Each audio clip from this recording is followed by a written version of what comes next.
We're not bound by the mundane, man!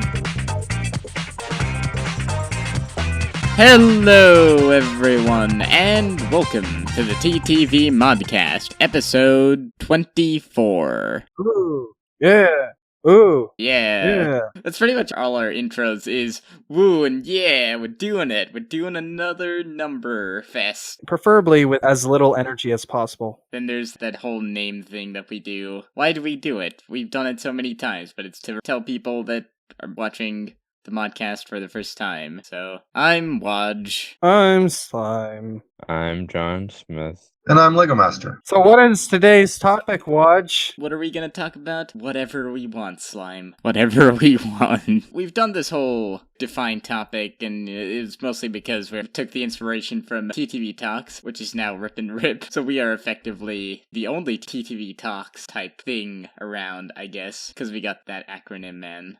That TTV. What does it stand for? Who knows?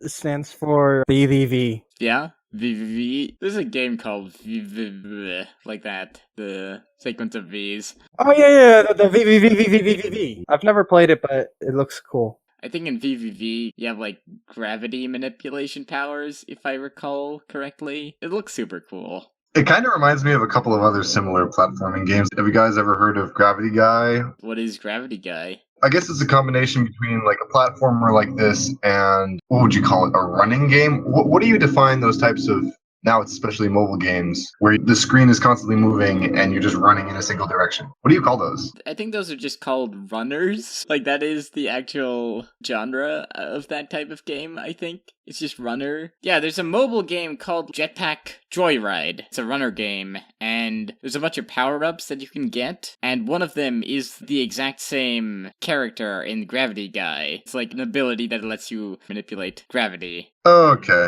Probably done by the same developers. It has the same assets, so I'm sure. It makes total sense that it would be a mobile game because that is exactly the type of game that works really well on that platform. But I actually remember it from back before it was a mobile game. I remember playing it before mobile games were a thing. When did the whole mobile game sort of market really start? I want to say it was around 2009, 2010. That sounds about right. I guess the iPad came out around then. I think I still have Jetpack Joyride installed on my iPad, which I never use, ever. Like, I just have my iPad sitting on my desk, and its only function is as an alarm clock. I don't use it for anything. I used to use it for, like, playing games and searching the internet, but now it's just kind of like a paperweight. It is ostensibly just used as a big alarm. So Waj, you played games on it. Did you play that Bionicle game? Keyword Bionicle. Of course. Yeah, of course, we gotta get that retention up, you know?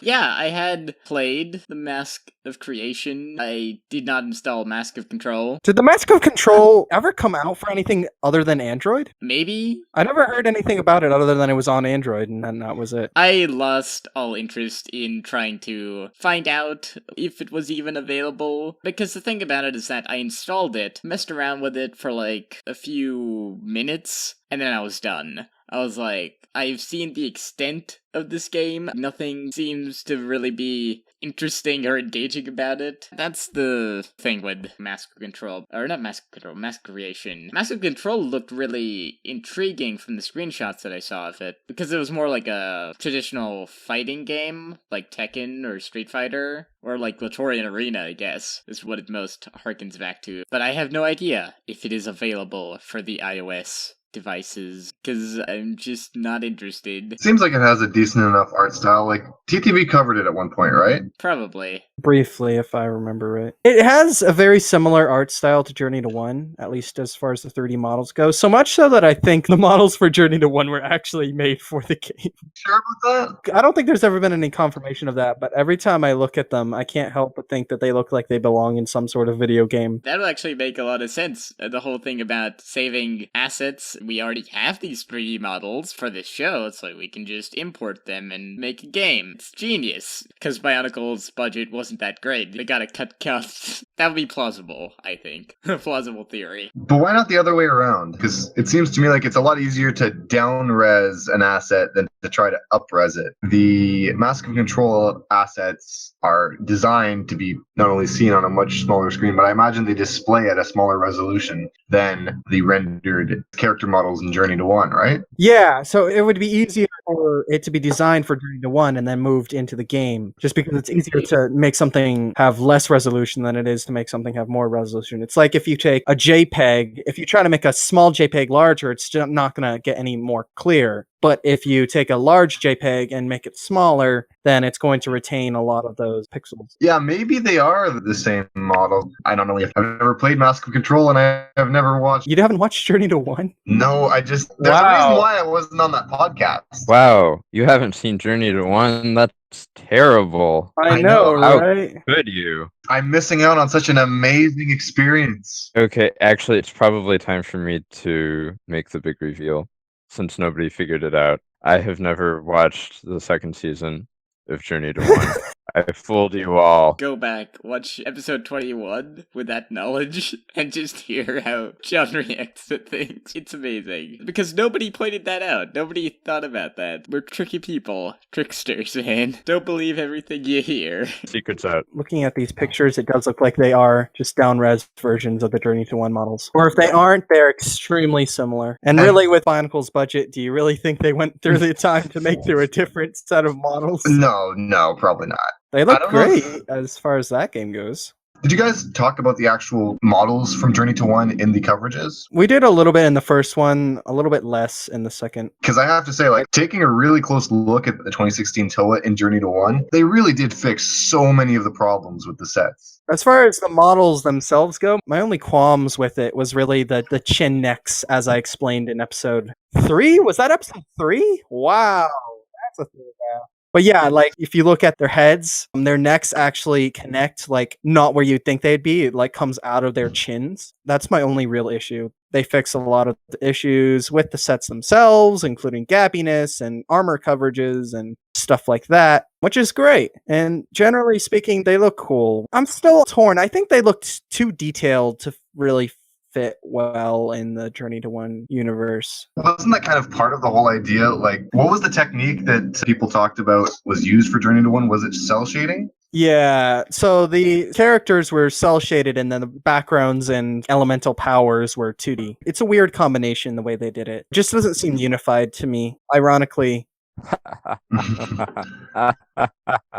Did they change the torso sizes on the different Toa in Journey to One? they did. So Onua, you'll notice, is quite a bit larger. Gali's torso shape is a little more feminine. Kopaka and Tahu have slightly larger sizes. Yeah, they did actually change the sizing and shaping of some of the Toa as per their characteristics. They also made it so that the stupid crystals aren't there all the time. I have a love-hate relationship with a lot of the 2016 parts, especially most of those crystal pieces. I don't personally mind the crystal pieces too much. I understand the concept that went into them, and it's a cool concept, but it's just executed really badly. And really, with most of the sets, what it ends up looking like is, I'm a Lego executive. We gotta have all these sets have to have the new crystal piece to justify their inclusion into the sets, so that all of the Toa are forced to have a version of the crystal add-on, as well as the crystal sword, which would be a really cool concept if it wasn't a solid color and, in fact, was trans, like the other crystals, to unify it. The problem is twofold, I feel like, with the swords. First of all, I find that most of the colors, like I understand that they're kind of accent colors, like light blue and orange, and I guess light green. Or no, what color green are they even using on Leeway and Uksar? I don't think it's even a color of green. I think it's just some random color of green that they threw in there. Yeah, but the problem is, I'm looking at Kopaka right now. It works, but just the shade of blue that they used looks very pastel. The thing that I absolutely hate is the marbling in these pieces, where like the blue and the silver, there's no clear distinction. And that problem would be solved if they were trans. If that was trans blue, like the crystal add-ons, imagine how different that would look. It's the same thing as the masks, right? Right. The golden masks from 2016 have the transparent colors and the gold colors, and they pull it off reasonably well. I think that, like, say I have the Onua 2015 mask from Skull Basher, and that I noticed is a little bit iffy. just in terms of how the colors kind of blend into one another. But overall, it looks all right. And you're right, the crystal add-ons do look pretty good for the most part. I wonder why that is. Why is it that trans colors don't blend really with the solid colors? Maybe it's because of the different plastic used, because trans uses a different plastic than regular Lego colors. So maybe they just react in a different way together. I don't know. Last time we talked, I had a total of 3 sets, and I just wanted to say I have upped my game since then. I have a total of 4 sets now. Wow. Yeah. So impressive. Watch, you know what I'm at? Oh, yeah? Technically speaking, I actually just ordered Protector of Ice off of eBay the other day. The only set I'm technically missing is Tahu. From 2016 or 2015?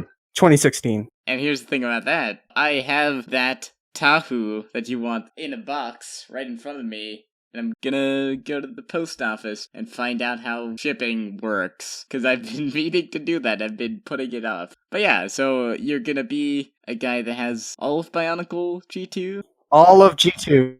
All of G2. Dang. I wasn't initially planning on getting all of the G2 sets. I just decided, I'll get the sets that I like, yada, yada, yada. And so I got a fair bit of 2015 just because I liked a lot of 2015. All of the Toa minus Tahu. And then a few of the Skull villains. Skull Grinder versus Akimu, most of the Protectors, etc. But I was still enough away that I wasn't like, oh yeah, I'll just buy, the rest of these sets. And so then 2016 came along and I was like, ew, half of these are gross. I do not want to purchase these. And so I immediately made it my mission to avoid buying Pohatu, Gali, Tahu, and I was iffy about Kapaka. And then Onua was really the only Toa that I really wanted just because to me, he's the best 2016 set. And then I got Umarak and some of the creatures because they were cool. And the beasts, I was just like, no. But once Bionicle was announced to be gone, that was the trigger point. Because, I could live without these sets. But at the same time, I'm the kind of guy who likes to make combo models. And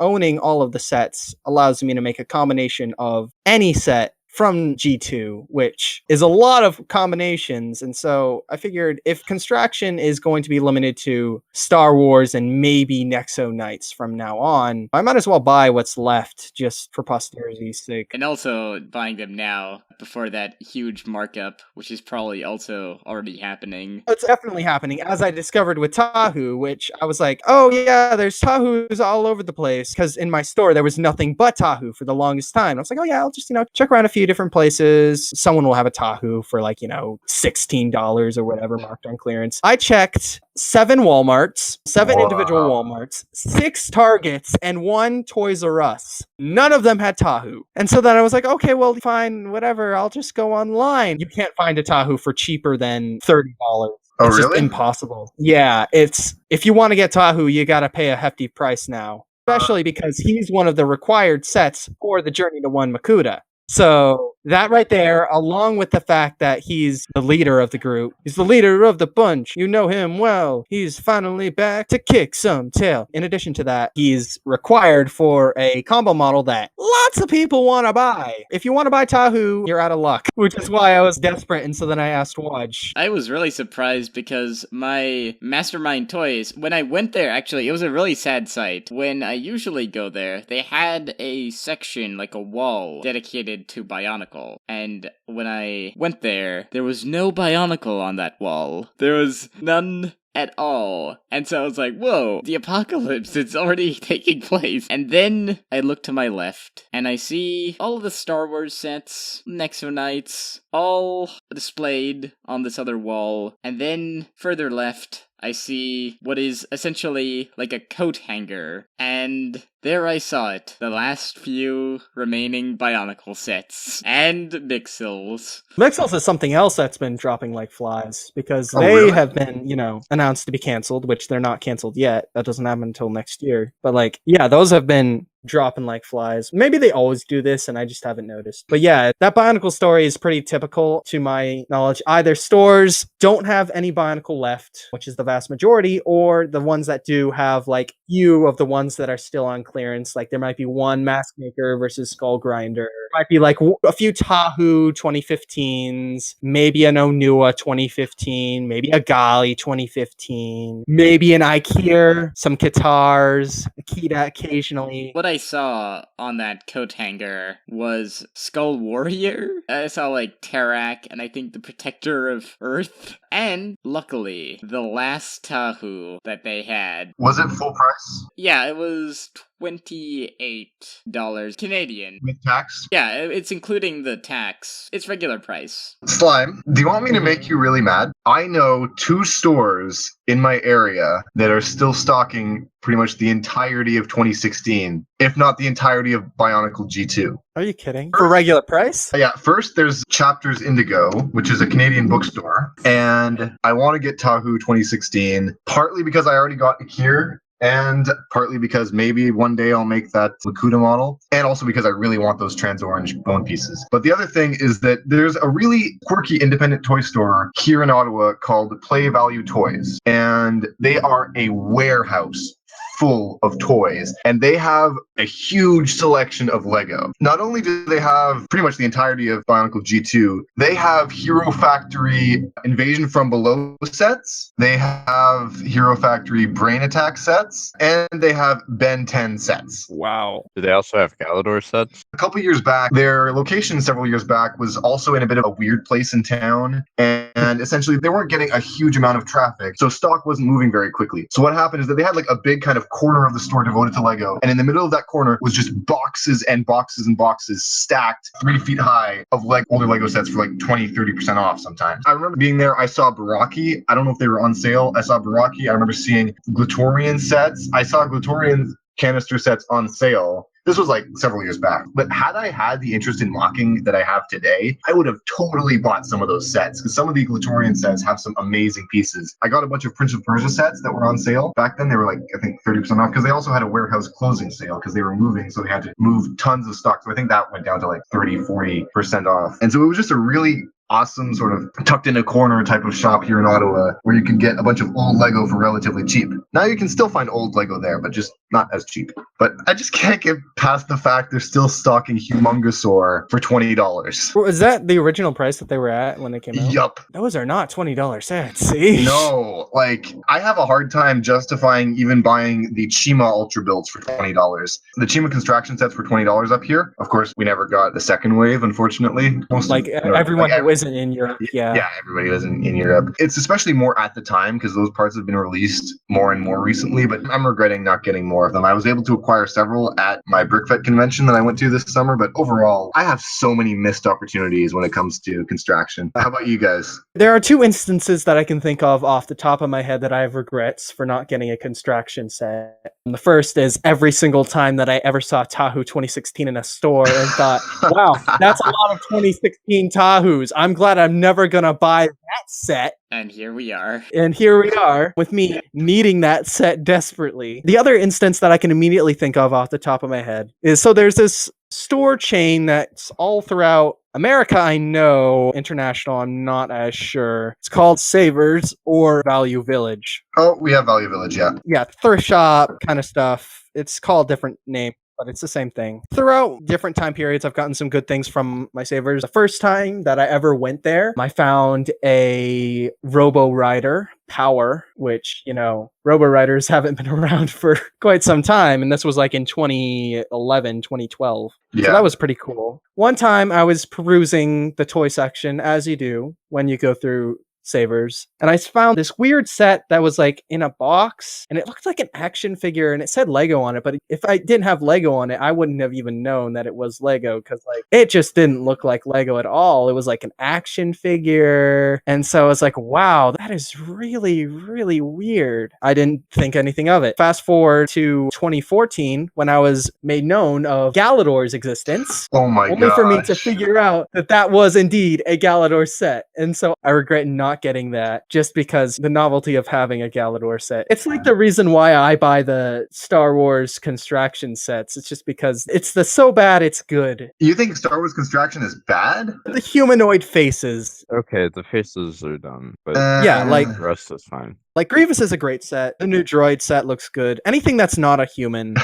really looks good. But yeah, so I regret not getting that. And as I was telling that story, I was reminded of a different instance where I was at a dollar store where everything's under $5. So I went in there once. It was actually the winter of 2014. I remember because the 2015 sets were just starting to show up in certain Toys R Us shelves. And so inside of this Five Below, there was some Hero Factory bootlegs. I found these. If you look at these, they actually have some pretty cool pieces that you wouldn't find in actual Hero Factory sets. So I was looking at them. They were only like $5. I totally could have gotten one, but I was like, nah. I was considering it. There was a Toys R Us next door, and I went in there, and they had 2015 sets. So I was like, I'm gonna get Pohatu instead. I really wonder how good the quality would have been on those sets. Oh, terrible, I'm sure. But every single time I think of that store, I think of these sets and how I could have gotten them. Yeah, okay. I remember back in 2005 where I got 2 bootleg Bionicle sets without knowing that they were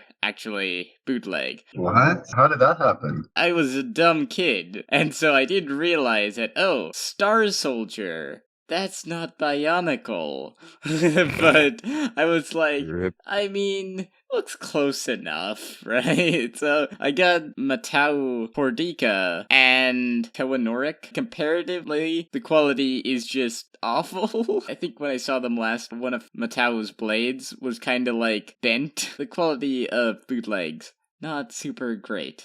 They don't have access to Lego's high-quality stash of plastic or whatever, I don't know. Not that they don't have access to it, they just don't want to use it. They have to kind of sell these sets for a certain price. Expensive plastics are expensive. Yep. That was the Modcast. Hooray. We did it. So, goodbye, everyone. Make sure to like, comment, favorite, subscribe, and comment, and favorite, and like. I want to say that went rather smoothly. Oh yeah, like, that went really well.